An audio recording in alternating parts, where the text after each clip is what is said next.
का भजन करो, इसी में कल्याण है। हरि का भजन करने का नाम सुना तो हिरण्यकशिपु की आंखें लाल हो गई। मेरा लाडला लाल उस हरि की महिमा गा रहा। सारे संसार में जिस हिरण्यकशिपु ने भगवान का नाम मिटवा दिया, उसी का बेटा कह रहा हरि का भजन करो। लेकिन बच्चे का क्या अपराध, पढ़ाने वाले की गलती होती है।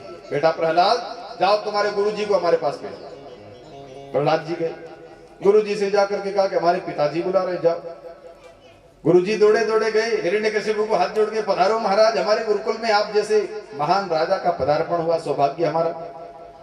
हिरण्यकशिपु बोले, सो तो सब ठीक है, लेकिन बताओ हमारे पुत्र को उल्टी सीधी विद्या कैसे पढ़ा रहे हो तुम? क्या पढ़ाया महाराज?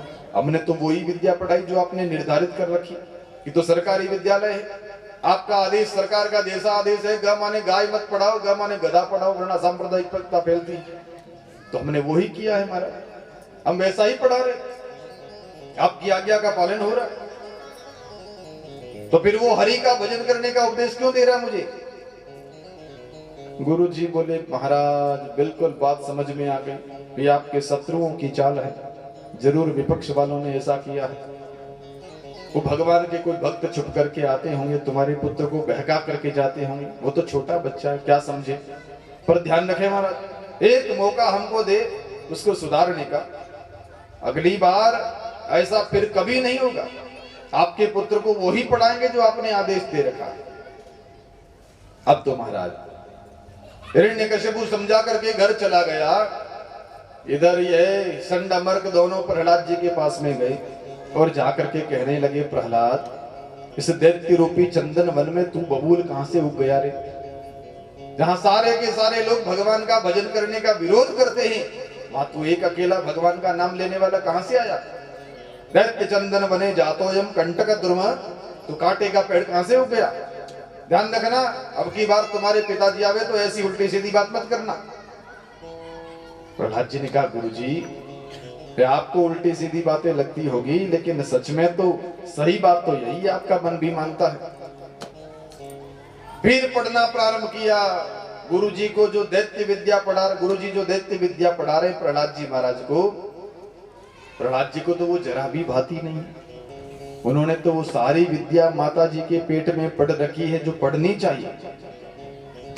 प्रहलाद जी महाराज को थोड़े दिनों बाद में हिरण्यकशिपु फिर आए, गोद में बिठा करके पूछा, पुत्र प्रहलाद, अब की बार तुमने क्या पढ़ा? प्रहलाद जी महाराज ने कहा, पिताजी इस बार तो हमने 9 पाठ याद कर लिए। 9 पाठ याद कर लिए? हाँ, जो तुम्हें अच्छा लगा सो सुनाओ, कोई बढ़िया सी बात बताओ। प्रहलाद जी महाराज ने गुरु जी के सामने देख करके कहा, गुरु जी पिताजी अच्छी वाली बात पूछ रहे हैं, मैं अच्छी वाली ही बताऊंगा, अब हम बुरी बात नहीं बता सकते, बता दो क्या बात है। और प्रहलाद जी महाराज ने पढ़ाना, महाराज पिताजी को सुनाना प्रारंभ किया। नवदा भक्ति का उपदेश प्रारंभ किया। श्रवणम कीर्तनम विष्णु स्मरणम पाद सेवनम अर्चनम वंदनम दास्यम सख्यम आत्मनिवेदनम। पिताजी भगवान की बातें सुननी चाहिए, भगवान का कीर्तन करना चाहिए, भगवान को ही याद करना चाहिए, भगवान की ही चरण सेवा करनी चाहिए, भगवान की ही पूजा करनी चाहिए, भगवान को ही प्रणाम करना चाहिए, भगवान का दास बन करके रहना चाहिए, भगवान को अपना मित्र समझना चाहिए और भगवान को अपना सब कुछ सौंप देना चाहिए। पिताजी इसी में जीव मात्र का कल्याण है। जैसे ही प्रहलाद जी ने ये बात बताई और महाराज हिरण्यकशिपु की आंखें तुरंत लाल हो गई। गुरुजी के सामने देखा, गुरुजी कांप रहे खड़े खड़े। महाराज हमने नहीं पढ़ाया, लेकिन हम ये भी गारंटी लेते किसी और ने भी नहीं पढ़ाया। तो फिर किसने पढ़ाया? न मत प्रणीतम न पर प्रणीतम सुतो अयम। महाराज ये बेटा आपका जो है, इसको न हमने पढ़ाया न किसी और ने पढ़ाया, हमको तो लगता है ये जन्म से पढ़ा पढ़ाया ही आया, माँ की पेट से पढ़ करके आया। हम चारों तरफ से घेरेबंदी करके रखते हैं, कोई शत्रु भीतर प्रवेश भी नहीं कर पाता है। इस बार तो हमने पूरी कड़ी नजर रखी आपके बेटे पर, लेकिन महाराज कोई पढ़ाने नहीं आता है, फिर भी ये उल्टी सीधी बातें कैसे बोल जाता है। प्रहलाद जी ने, महाराज हिरण्यकशिपु ने कहा, हम समझ गए हमारे शत्रु ने ही हमारे घर में किसी को भेजा है जो हमारा काल बन करके आया। और काल बड़ा हो जाए, ये संक्रमण बीमारी जल्दी से सारे संसार में फैल जाए, मेरे गांव के सारे लोग इसी भक्ति वाले रोग से ग्रसित हो जाए, उससे पहले पहले इसको मिटा देना चाहिए। हिरण्यकश्यपु भक्ति को भी बीमारी मानता है, क्योंकि दुष्टों को तो वो भी बीमारी ही लगती है। हिरण्यकश्यपु कहता है कि ये भक्ति वाली एक संक्रामक बीमारी है। एक कोई माला फेरने वाला, तिलक लगाने वाला, गले में कंठी धारण करने वाला, भगवान का नाम कीर्तन, नाम भजन, कथा करने वाला किसी गांव में चला आवे, थोड़े ही दिनों में देखते ही देखते एक टोली बन जाती है उन लोगों की। चारों तरफ जिधर देखो उधर कीर्तन गाने वाले, हरे कृष्ण कृष्ण कृष्ण हरे हरे, हरे राम राम राम हरे हरे, श्रीमन नारायण नारायण नारायण गाने वाले खूब निकल जाते हैं। ये तो संक्रामक बीमारी है, दूसरों को लगे उससे पहले ही रोग को मिटा दो। और जैसे ही हिरण्यकश्यपु ने ऐसा तय किया कि मारो, और प्रहलाद को मारने के लिए आप भागवत में हमेशा सुनते ही कितने प्रयास किए गए। पहाड़ से गिराया, जल में डुबाया, हाथी से कुचलवाया, सर्पों से कटवाया, भूखे सिंह के पिंजरे में पटकवाया, होलिका के द्वारा जलवाया, लेकिन वो सब कुछ करने के बाद भी प्रहलाद का बाल भी बांका नहीं हुआ। प्रहलाद को जलाने वाली होली स्वयं जल करके राख बन गई। अभी अभी होली बीती, होलिका जली थी तो वहां दो तरह की घटना घटी। प्रहलाद जी को जलाने के लिए होलिका ने शिव जी के वरदान का गलत उपयोग किया। महादेव जी ने उसको वरदान दिया था कि तू अग्नि स्नान कर पाएगी, तुझे आग जलाएगी नहीं, लेकिन हुआ क्या? होलिका ने भक्त का द्रोह करना चाहा। भगवान महादेव ने कहा तू स्नान करना, लेकिन वो स्नान दूसरों को जलाने के लिए कर रही।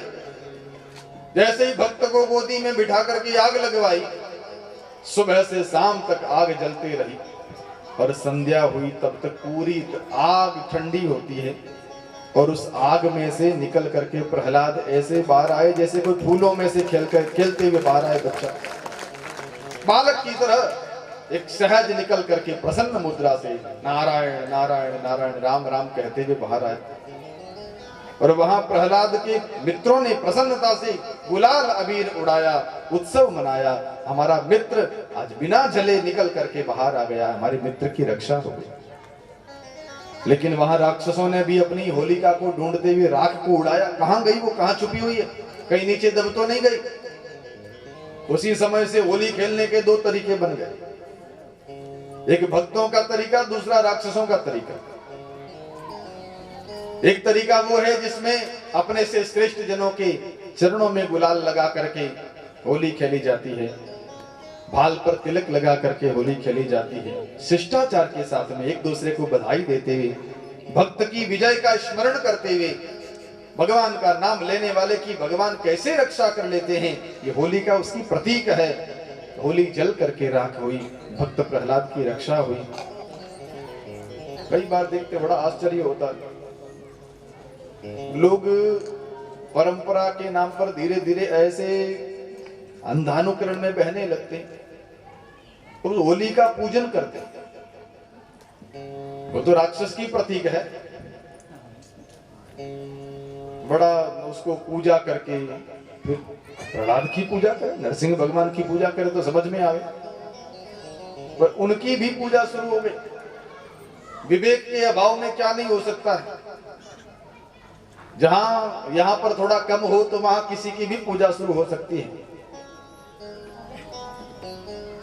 तब से होली के दो तरीके हैं, एक तो आदर्श पूर्वक होली खेलना, और दूसरा किसी को कीचड़ में धक्का दे देना, कीचड़ से पूरा भर जाना, कीचड़ से लिपट जाना, बाल्टी भर के पक्का वाला रंग किसी पे डाल देना कि 12 महीने साबुन रगड़े तो भी चमड़ी उतर जाए पर वो रंग न उतरे।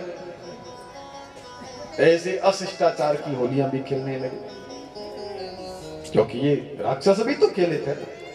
तो दोनों परंपराएं आज तक चली आ रही है। आप छोड़ दो भाई, जाने बोलो राम। कान्हा जी आप विराज जाओ ना, बोलो जय श्री कृष्ण। तो महाराज प्रहलाद जी की वहां भी रक्षा हो गई, हिरण्यकश्यप के नेत्र लाल हो गए। तभी संडमर्क आए, कहने लगे महाराज ये बच्चा बहुत बलवान है, बहुत ताकतवर है, हमको एक अवसर और दिया जाए, इसको पढ़ा करके समझा करके इसकी बुद्धि का परिवर्तन करना। हमको लगता है शत्रुओं ने माइंड वॉश कर लिया इसका, इसकी बुद्धि को जरा मोहित कर रखा है, आपकी आज्ञा हो तो हम इसको सुधारें। हिरण्यकश्यप ने प्रहलाद जी महाराज के सामने दो प्रस्ताव रखे। देखो प्रहलाद, एक प्रस्ताव तो यह है कि तू मेरी बात मान ले, ये भगवान की भक्ति सब छोड़ दे, तू राक्षस के नियमों के अनुसार जीवन जीना शुरू कर दे। फिर क्या होगा, अगर ऐसा जीवन जिएगा तो तुझे त्रिलोकी का राजपद मिलेगा, तीनों लोगों का राजा मैं, और मैं तुझे राजा बनाऊंगा। और दूसरी, अगर तूने भक्ति नहीं छोड़ी, अगर तूने हमारा कहना नहीं माना तो क्या होगा, तो फिर हमको तुमको मृत्यु दंड देगा। देखो भक्तों में प्रहलाद जी महाराज भक्त श्रेष्ठ इसलिए हैं, भक्त शिरोमणि इसलिए हैं कि प्रहलाद जी महाराज के सामने दो ही विकल्प है, एक है लोभ वाला, दूसरा है भय वाला। संसार के अधिकतर लोग भक्ति इसलिए करते हैं, या तो कुछ लोभ है कि बालको खेल का मैदान नहीं है, बैठो बोलो राम। भक्ति के दो ही कारण है, या तो लोभ के कारण हम भक्ति कर रहे हैं, कुछ चाहिए इसलिए भगवान की शरण में चलते हैं, झोली फैलाए ठाकुर जी के सामने, हे परमात्मा आपके भंडार में क्या कमी है, दे दो महाराज, हमें प्राप्त हो जाए, यह लोभ। और या फिर दूसरा है भय, डर लग रहा है, चाहे किसी का भी मौत का लग रहा है, यमराज का लग रहा है, कर्मदंड का लग रहा है, जिसका भी डर लगे और डर के मारे हम भगवान को याद करें, वो दूसरा तरीका है। लेकिन प्रहलाद जी में ये दोनों ही चीज नहीं है, ना उनके मन में लोभ है, लोभ होता तो उनको कोई थोड़ी सी संपत्ति नहीं मिल रही है, 3 लोक का राज मिल रहा है, और भय भी जरा ही नहीं, क्योंकि भय में तो उनके सामने साक्षात मौत खड़ी है।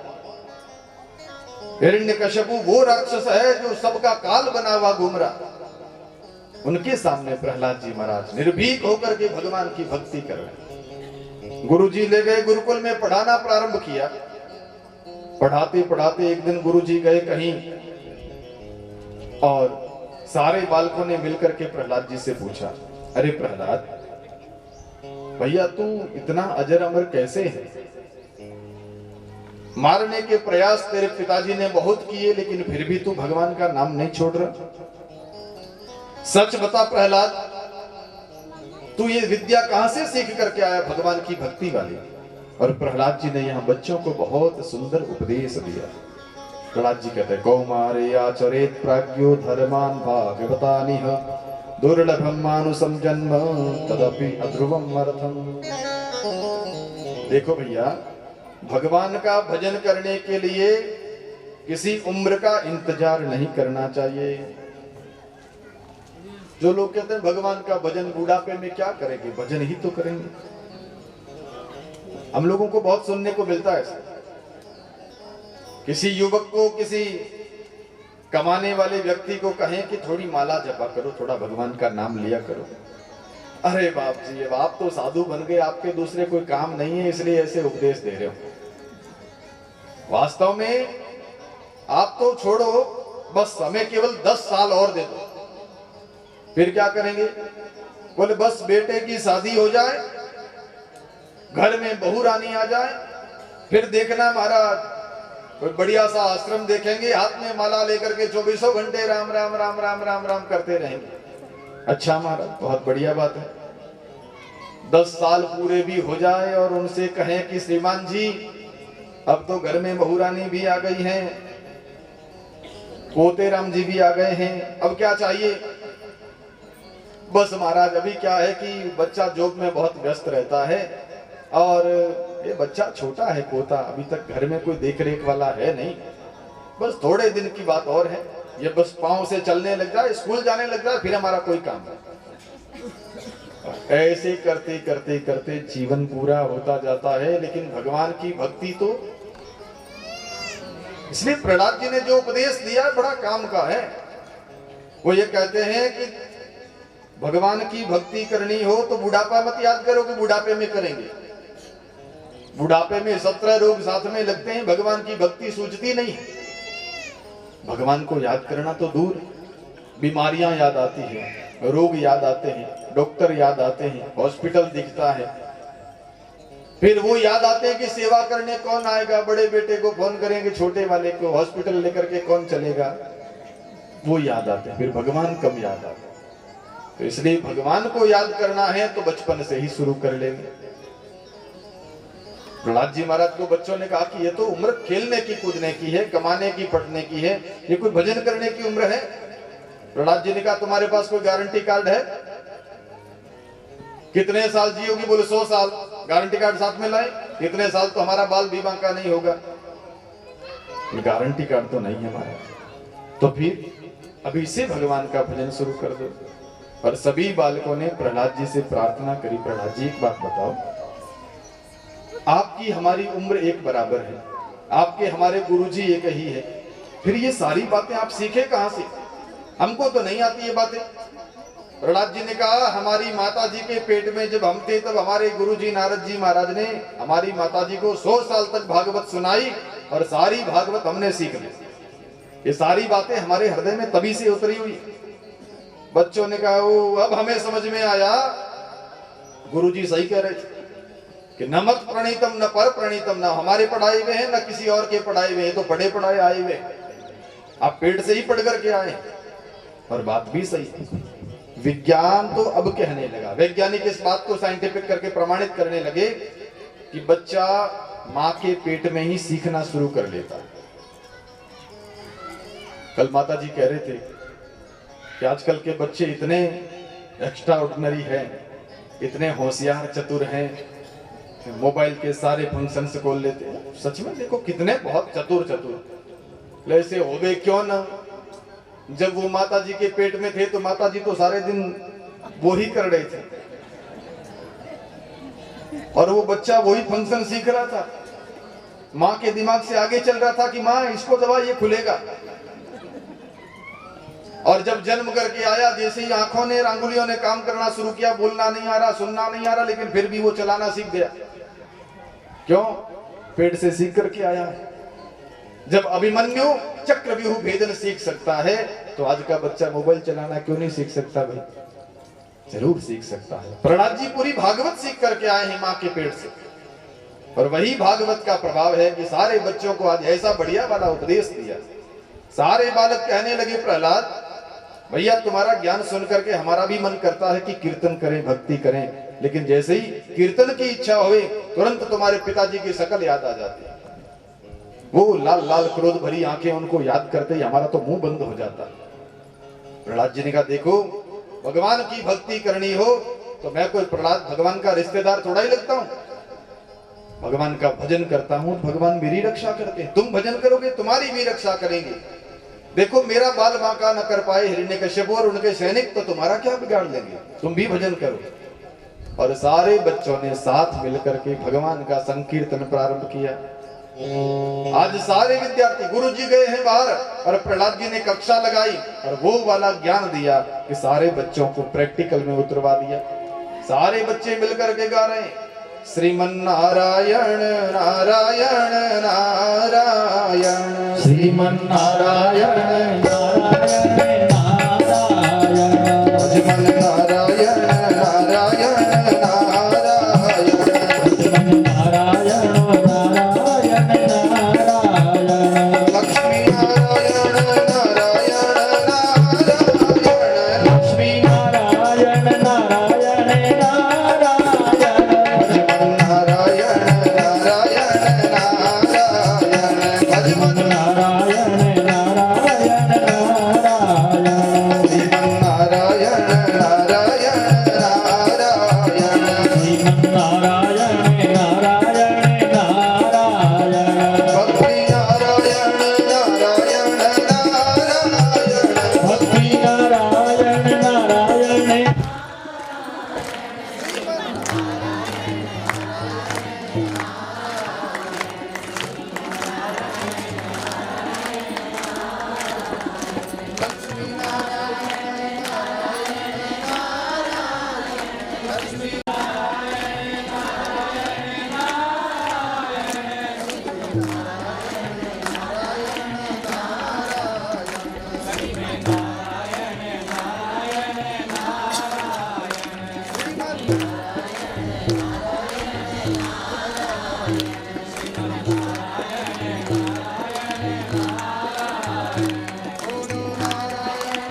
प्रारंभ किया महाराज,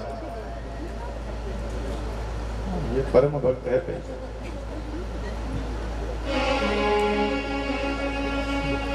बड़े अच्छे सुनते हैं, प्रहलाद जी की टीम की है, तो उसी के संस्कारों को भरी हुई। प्रहलाद जी का कीर्तन जिसने सुना आज मंत्र मुग्ध होकर के प्रहलाद जी के साथ कीर्तन करने लगे। ये वाणी का ऐसा असर पड़ा, हिरण्यकशिपु की ये पापी नगरी आज सब इस पवित्र गंगा में स्नान करने लगी। सब कीर्तन में संलग्न होकर के, मग्न होकर के नाचते गाते हुए आनंद लेने लगे। जैसे ही गुरु जी आए हिरण्यकशिपु अमर को, और उन्होंने देखा सारे बालक विद्यार्थी पूरे गांव वालों को साथ लेकर के कीर्तन गा रहे। अरे राम राम राम, ये तो बिगड़े सो बिगड़े, कहीं साथ जाने से हमारी बुद्धि खराब ना हो जाए। चलो हिरण्यकशिपु को सूचना दी। दौड़ते हुए गए, जाकर के कहा महाराज महाराज गजब हो गया। क्या महाराज, ये संक्रामक बीमारी पूरे गांव में फैल गई। सारे के सारे लोग कीर्तन से आबद्ध होकर के कीर्तन कर रहे हैं महाराज, कीर्तन में तल्लीन होकर के गाए जा रहे हैं। और जैसे ही सबको कीर्तन करते हुए सुना, हिरण्यकशिपु क्रोध में भर करके हाथ में तलवार लेकर के कोपावेशत चलत गात्रा पुत्र हंतु मनद्दे, मन में निर्णय करके चला कि आज तो बेटे को 100% पक्का मार ही दूंगा। क्रोध में पूरा शरीर कांप रहा। और आते ही प्रहलाद जी महाराज को सैकड़ों गालियां निकाल दी। हे दुर्विनीत मंदात्मन कुल भेद कराधम, अधम दुर्विनीत कुल भेदी, तूने मेरे वंश में जन्म लेकर के मेरी आज्ञा का उल्लंघन किया, उस मेरे दुश्मन नारायण का नाम संकीर्तन किया। प्रहलाद जी महाराज को जो डांटने लगे, सारे के सारे बच्चे हतप्रभ रह गए, एकदम से स्तब्ध खड़े हैं। प्रहलाद जी ने मुस्कुरा करके इशारा किया, चिंता न करो, मैं हूं ना, मेरा नारायण सर्वत्र है, वो रक्षा करेगा। और प्रहलाद जी सब बच्चों को समझाते हुए कहते हैं, तुम शांत रहो, मैं बात करता हूं। प्रहलाद जी ने सामने देखा तो क्रोध में भरा हुआ हिरण्यकशिपु कहता, दुश्मन है कहां? तू नारायण जिसको पुकारता है वो नारायण मेरे डर के मारे बैंकुट छोड़ के भी भाग गया। मैं जाके आया था वहां, नहीं मिला मुझे। प्रहलाद जी ने कहा, पिताजी उस नारायण को देखने के लिए आपके जैसी क्रोध की आंखें नहीं, मेरे जैसी भक्ति की आंखें चाहिए। अगर मेरे जैसी भाव भरी आंखें होगी तो आपको सर्वत्र वो ही दिखाई देगा, और अगर भक्ति वाली आंखें नहीं हैं तो फिर आप कहीं भी आंखें फाड़ फाड़ के देखो तो भी नहीं दिखेगा।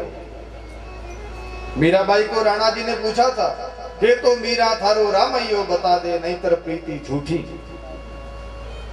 या तो तेरा राम दिखा दे, नहीं तो फिर तेरा प्रेम झूठा है।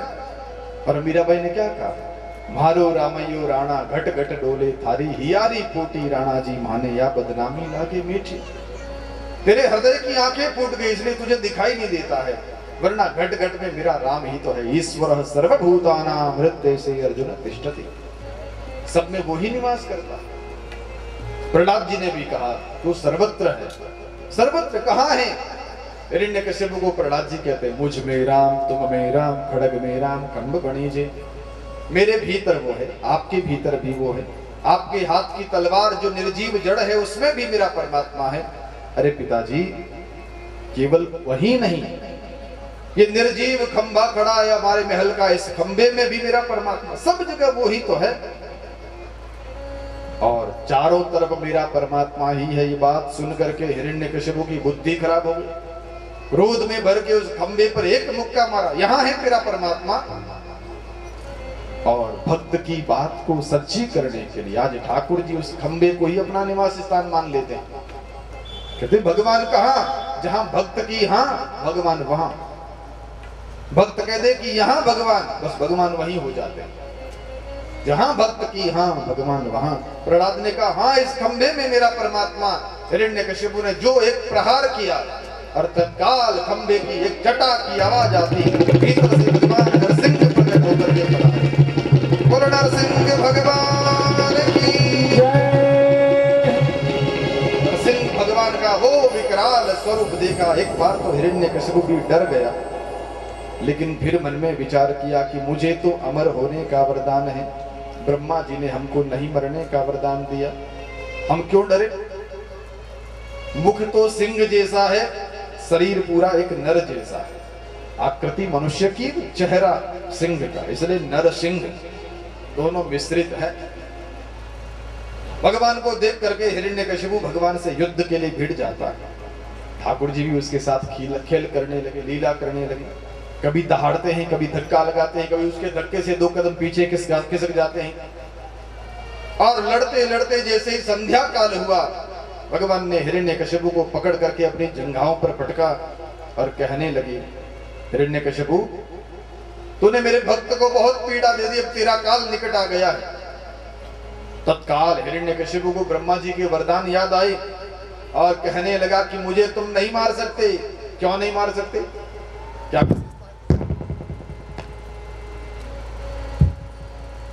क्या विशेषता है तुझमें, मैं तुझे नहीं मार सकता? हिरण्यकश्यप कहता ब्रह्मा जी ने हमको वरदान दिया है, मैं न रात में मरूंगा न दिन में मरूंगा। भगवान ने कहते संध्या हो गई, न दिन है न रात है, न धरती पर मरूंगा न आकाश में। भगवान ने कहा तू मेरी जांघों पर पड़ा, न धरती है न आकाश है, पर न घर में मरूंगा न बाहर मरूंगा। भगवान ने कहा दहेली पर बैठे हैं, न अंदर है न बाहर है। हिरण्यकश्यप ने कहा कि मैं 12 महीने में नहीं मरता हूं। भगवान ने कहा अधिक मास चल रहा, पुरुषोत्तम मास, 12 नहीं 13वां। हिरण्यकश्यप ने कहा कि मैं न गीले से मरूंगा न सूखे से मरूंगा। भगवान ने कहा नाखून न गीले है न सूखे, दोनों ही गुण हैं। न अस्त्र से मरूंगा न शस्त्र से मरूंगा। भगवान ने कहा अस्त्र शस्त्र नहीं, मेरे शरीर के अंग ही है। हिरण्यकश्यप बोला महाराज मैं ब्रह्मा की बनाई हुई किसी भी व्यक्ति से, किसी मानव से नहीं मरने वाला, ब्रह्मा की सृष्टि के किसी व्यक्ति से नहीं मरूंगा। भगवान ने कहा मैं ब्रह्मा का बनाया नहीं, ब्रह्मा मेरा बनाया हुआ। हम ब्रह्मा को बनाते हैं, ब्रह्मा हमको नहीं बनाते। और ठाकुर जी ने सारे वरदान झूठे करते हुए हिरण्यकश्यप का पेट चीरा, आते निकाल करके अपने गले में धारण करी। देवगण भगवान का जय जयकार करते हैं। बोलो श्री नरसिंह भगवान की जय। सारे देवता भगवान की स्तुतियां करने आए, लेकिन भयभीत भगवान की लाल लाल आंखें देख करके दूर भागने लगे। ब्रह्मा जी आए, वो भी भाग गए। लक्ष्मी जी को बुलाया, वो भी भाग गए। आखिर तो ब्रह्मा जी ने कहा ये जिनके लिए अवतार लेकर के आए हैं वो भगवान ही, वो प्रहलाद ही इनके क्रोध को शांत कर सकता है। प्रहलाद जी को पकड़ करके जैसे ही महाराज ब्रह्मा जी ने ठाकुर जी के सामने किया, और प्रहलाद जी ने तुरंत दौड़ करके भगवान के चरणों में अपना मस्तक रख दिया। स्वपाद मूले पतितम तमोर्भकम विलोक्य देव कृपया परिप्लुप्तः। जैसे ही अपने स्वपाद मूले चरण तल में लेटे हुए प्रहलाद बालक को देखा, भगवान का सारा क्रोध उतर गया, एकदम से करुणा वरुणा में बन करके, करुणावतार बन करके प्रहलाद के माथे पर हाथ घुमाते हुए उठा के अपनी गोद में बिठा लिया। और यहाँ प्रहलाद जी को वरदान मांगने के लिए भगवान कहते हैं, प्रहलाद मुझे आने में देरी हो गई, मांग तुझे क्या वरदान दूं। और देखो ये निष्काम भक्त प्रहलाद क्या कहता है, प्रभु मैं कुछ नहीं चाहता। बार बार भगवान कहते मैं कुछ देना चाहता हूं, प्रहलाद कहते नहीं चाहिए। बार बार भगवान ने आग्रह किया तो प्रहलाद जी को लगा कि शायद ठाकुर जी देख रहे हैं कि मेरे मन में कहीं कुछ मांगने की इच्छा होगी, इसलिए भगवान मांगने को कह रहे हैं। और नहीं मांगूंगा तो ठाकुर जी नाराज नहीं हो जाए, इसलिए इनको राजी रखने के लिए ही मांग दो। और प्रहलाद जी ने मांग लिया। क्या मांगा, हे करुणावतार अगर आप देना ही चाहते हैं तो ऐसा वरदान दीजिए मेरे भीतर कभी भी मांगने की इच्छा ही न जगे। ये वरदान दीजिए कि कभी मेरे मन में मांगने की भावना ही पैदा ना हो, मैं देने वाला बनूं, मांगने वाला न बनूं, ऐसी कृपा करो महाराज। ठाकुर जी परम प्रसन्न हुए, प्रहलाद जी का राज्याभिषेक किया और फिर भगवान वहां से अंतर्ध्यान हो गए। प्रहलाद जी महाराज राक्षस कुल में होते हुए भी भगवान ने इतनी कृपा करी, इस परम भक्त की रक्षा के लिए एक नया अवतार धारण किया ठाकुर जी ने, असुर का वध किया। तो यहाँ 5 अध्याय में नारद जी महाराज युधिष्ठिर जी को वर्णाश्रम धर्म का सुंदर उपदेश देते हैं कि अलग अलग वर्णों और अलग अलग आश्रमों के लोगों को क्या करना चाहिए। और सुंदर उपदेश देकर के नारद जी महाराज विदाई लेकर के पधारे। सुखदेव जी महाराज ने यह सुंदर प्रहलाद चरित्र परीक्षित को सुनाया। फिर अष्टम स्कंद में मनवंतरों की कथा सुनाई। हे परीक्षित, प्रत्येक मनवंतर में भगवान अलग अलग अवतार लेकर के पधारते। सबसे पहला स्वयंभू मनवंतर, दूसरा स्वारोचिस, तीसरा उत्तम, चौथा तामस। और चौथे मनवंतर में भगवान ने एक बार गजेंद्र की रक्षा के लिए हरि अवतार धारण किया। सो कैसे किया, पूरी गजेंद्र उद्धार की कथा सुनाई। हम सब भी संक्षिप्त में गजेंद्र उद्धार की कथा को सुनते हुए आगे बढ़े, क्योंकि आज ठाकुर जी को प्रकट करना है, कृष्णावतार का दिन है। सुखदेव जी महाराज कहते हैं, आसीद गिरिवरो राजन त्रिकूट इति विश्रुतः क्षीरोदेनावृतः श्रीमान योजनायुतमुच्छ्रितः। एक त्रिकूट नाम के पर्वत पर विशाल हाथी रहता था, जो सभी हाथियों के झुंड का प्रमुख था, इसलिए गजेंद्र। इंद्र राज पदवी का नाम है। देवताओं के वहां जो राजा बनता है उसको इंद्र कहते हैं। फिर मनुष्यों का राजा सो नरेंद्र, नरों में इंद्र। तो हाथियों का गजेंद्र, गजों का इंद्र राजा। पूरे परिवार के सहित जल पीने के लिए तालाब पर गया था। विशाल सरोवर में पानी पी करके जल से खेल रहा था। एक मगर ने, एक ग्राह ने उसका पग पकड़ा, खींचने लगा। आरंभ में तो गजेंद्र को ऐसा लगा कोई छोटा मोटा जीव होगा, हम तो बाहर निकलेंगे तो ऐसे तो कई जीव साथ में लटक के बाहर आ जाते हैं, कोई मछली होगी, छोटा मोटा मगर होगा। लेकिन वो जल का जीव इतना भयंकर है कि गजेंद्र को खींचता ही गया। सारे परिवार ने साथ देना प्रारंभ किया, लेकिन परिवार ने भी आखिर में हाथ जोड़ दिए कि अब हमारी रक्षा करने से तो ये नहीं बचने वाला। धीरे धीरे परिजन साथ छोड़ करके दूर होने लग गए। देखो ये गजेंद्र उद्धार वाली कथा है ना, हम सब लोगों के लिए एक बहुत सुंदर सा मैसेज है, उपदेश है। अगर समझें तो जिनको परिवार के प्रति बहुत आसक्ति रहती है उनको गजेंद्र मोक्ष की कथा सुनना चाहिए। गजेंद्र की तरह गजेंद्र को कितनी आसक्ति थी, पूरा परिवार बहुत अच्छा लगता था। लेकिन हुआ क्या, जब वो डूबने लगा, जब वो बाहर नहीं निकल के आ रहा है, पहले तो परिवार ने बड़ी सेवा करी, लेकिन फिर देख लिया कि अब तो ये पक्का ही मरेगा, इसको निकालना संभव नहीं है। तो लोगों ने धीरे धीरे साथ छोड़ना शुरू किया। परिवार कभी हथनियां जो रोजाना मिलने आ रहे थे बंद कर दिया, बच्चे भी आना बंद हो गए, धीरे धीरे सब दूर हो गए। एक अकेला गजेंद्र बच जाता है और तब उसको याद आता है कि मेरा परिवार मुझे बचाने नहीं आया। कौन है जो इस विपत्ति में भी मेरा साथ दे सकता है, इस समय भी मेरी रक्षा कर सकता है, ऐसा कौन है? और तब उसको भगवान याद आते हैं। मनुष्य भी जब तक धन कमाए, जब तक खूब दौड़े भागे मेहनत करे, तब तक सारे परिवार के लोग आगे पीछे घूमते हैं।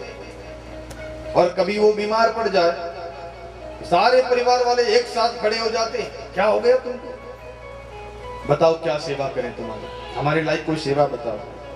सब इकट्ठे हो जाए, लेकिन वही बीमारी जब लंबी होने लगे, धीरे धीरे धीरे धीरे हाथ जोड़ जोड़ करके निकलने लगते हैं। अब तो समाचार पूछना भी बंद कर देवे। एक स्थिति ऐसी आती है, घर में वो बीमार पड़ा है और घर में आए तो स्वस्थ लोगों से मिलकर के आदमी निकल जाता है, बीमार से रामा समा भी नहीं करता। और तब उसको लगता है कि हे भगवान, ये वो ही लोग हैं जो हमेशा मेरे से मिले बिना घर से बाहर कदम नहीं रखते थे, मेरे मिले बिना कोई यहाँ से वहां नहीं जाते थे, आज ये स्थिति हो गई मेरी।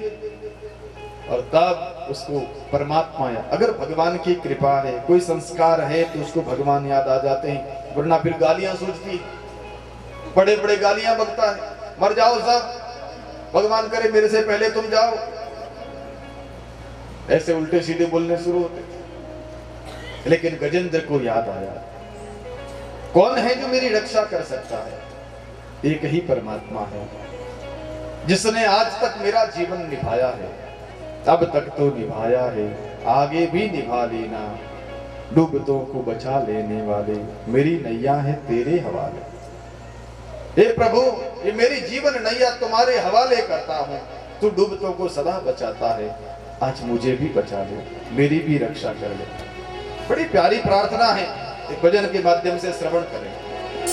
डूबतों को बचा लेने वाले, मेरी नैया है तेरे हवाले। डूबतों को बचा लेने वाले, मेरी नैया है तेरे हवाले। डूबतों को बचा लेने वाले, मेरी नैया है तेरे हवाले। लाख अपनों को मैंने पुकारा, सबके सब कर गए हैं किनारा। लाख अपनों को मैंने पुकारा, सबके सब कर गए हैं किनारा। और कोई न देता दिलाई, सिर्फ तेरा ही अब तो सहारा। और कोई न देता दिलाई, कौन तुझ बिन भंवर से निकाले, मेरी नैया है तेरे हवाले। मेरी नैया है तेरे हवाले। डूबतों को बचा लेने वाले, डूबतों को बचा लेने वाले, मेरी नैया है तेरे हवाले। हवाले मेरी नैया है तेरे हवाले।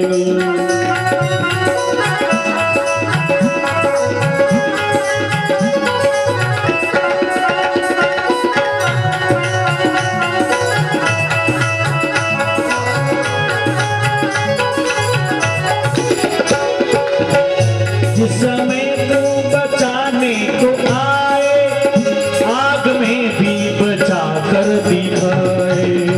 जिस समय तू बचाने को आए, आग में भी बचा कर दिखाए। जिस पर तेरी दया दृष्टि होवे, कैसे उस पर कोई आँच आए। जिस पर तेरी दया दृष्टि होवे, कैसे उस पर कोई आँच आए। आंधियों में भी तू ही संभाले, मेरी नैया है तेरे हवाले। आंधियों में भी तू ही संभाले, मेरी नैया है तेरे हवाले। डूबतों को बचा लेने वाले, मेरी नैया है तेरे हवाले।